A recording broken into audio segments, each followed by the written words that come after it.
Opportunity, stability, achievement. It's not a stretch to say a strong, economically stable community provides all of these. Why, then, are large swaths of American cities left to poverty? Why are those same swaths disproportionately comprised of minorities? It begs the question, do Americans have a right to equal housing? Because it does not seem like it. The system which allowed this injustice to occur is known as redlining.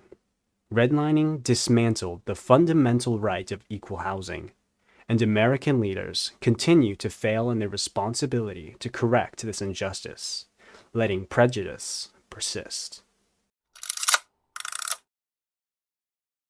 As defined by Cornell University, redlining is a discriminatory practice that consists of the systematic denial of services such as mortgages to residents of certain areas based on their race or ethnicity. Redlining was installed by two main government agencies as part of Franklin Delano Roosevelt's New Deal. The first being the HOLC, or Home Owners Loan Corporation, and the second being the FHA, or Federal Housing Administration. The HOLC was created to reduce the number of families defaulting on their mortgages and to increase home buying opportunities for Americans.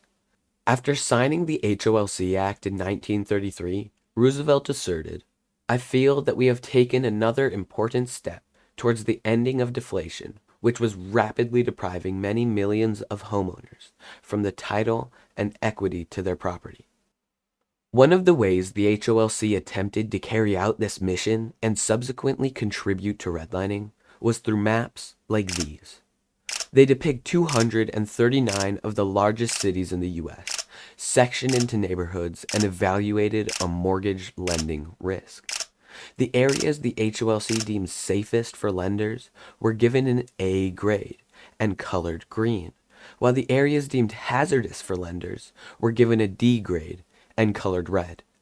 Areas with a grade of A were almost exclusively populated by white people, while areas with a grade of D were almost always populated by minorities. This allowed them to suggest lenders avoid selling to minorities.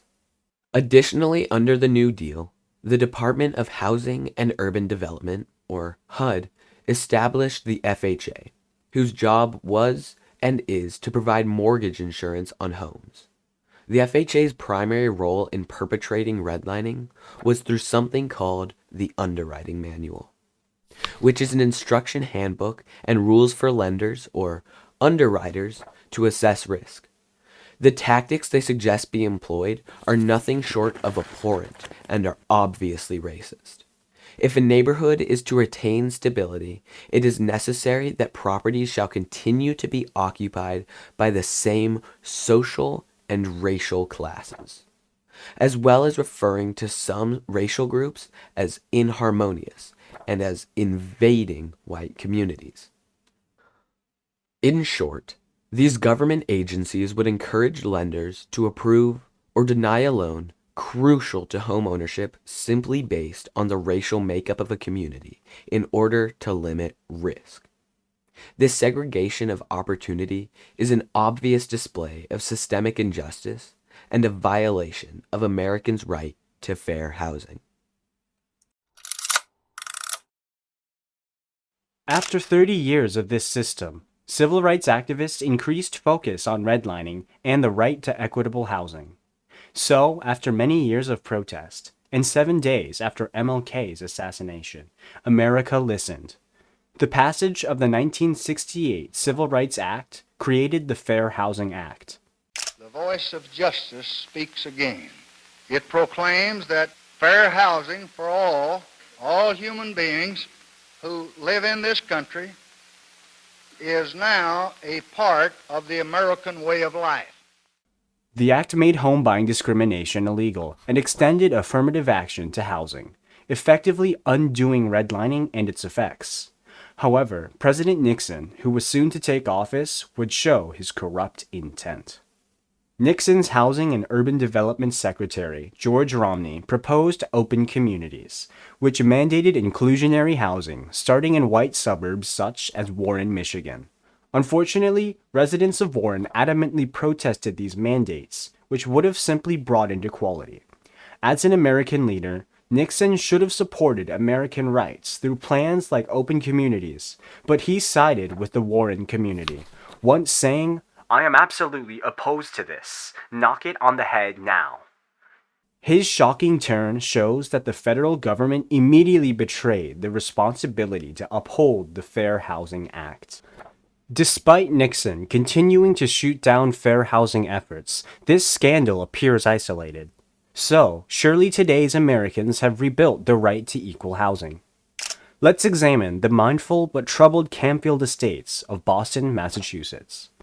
Recently, they reported that underserved minority populations aren't getting the same access to live in Campfield Estates, a troubling visible trend that has taken place in the last many years. So, they applied for federal grants to reverse the unjust trend.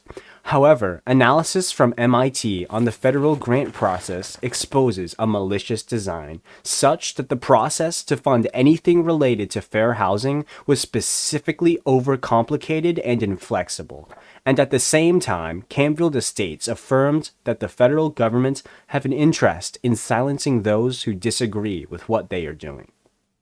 From open communities to Campfield Estates and to even more, the government consistently betrays the American right to equal housing and perpetuates the systemic danger that began with redlining.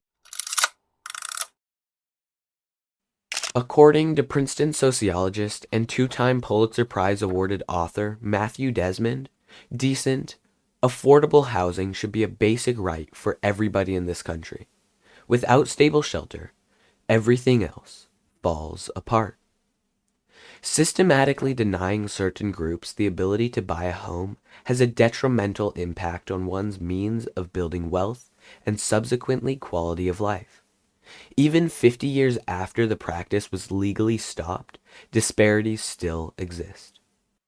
Homeownership rates in redlined areas are almost half of homeownership rates in A-graded areas.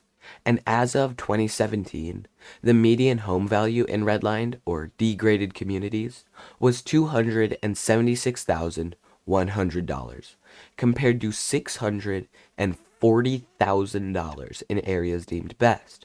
Redlined areas in the largest cities in the country are on average $50,000 less when compared to all homes nationwide.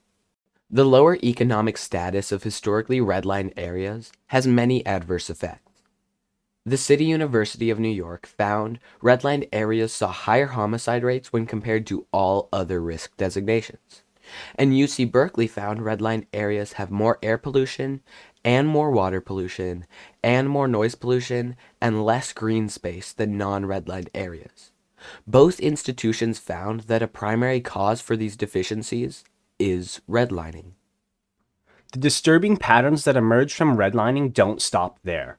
It's been shown that redlining pronounces a disparity in community quality of living. But when it comes to school, the average black student performs worse than 75% of white students. After UC Santa Barbara analyzed potential causes, they concluded that to ameliorate this discrepancy in academics, America must address the pronounced disparities in the backgrounds and circumstances of students and their families, showing how America's failure to uphold housing rights spreads disadvantages in school, homes, and every aspect of community. Disenfranchisement and inequality caused by redlining is apparent, but it is not permanent. Some places, namely Minneapolis, Minnesota, have carved into this inequity by building low-income housing integrated into every community. This form of inclusionary housing policy, as well as others, are rare but have had extraordinary effect when implemented. These fair housing policies allow minorities to de-isolate themselves from redlined areas and break down their systemic disadvantage in opportunity. Despite the speckles of change in certain areas, the fact remains that redlining is a historic wrong that created a segregation of opportunity. Redlining dismantled the right to equal housing, which American leaders have repeatedly failed in their responsibility to correct.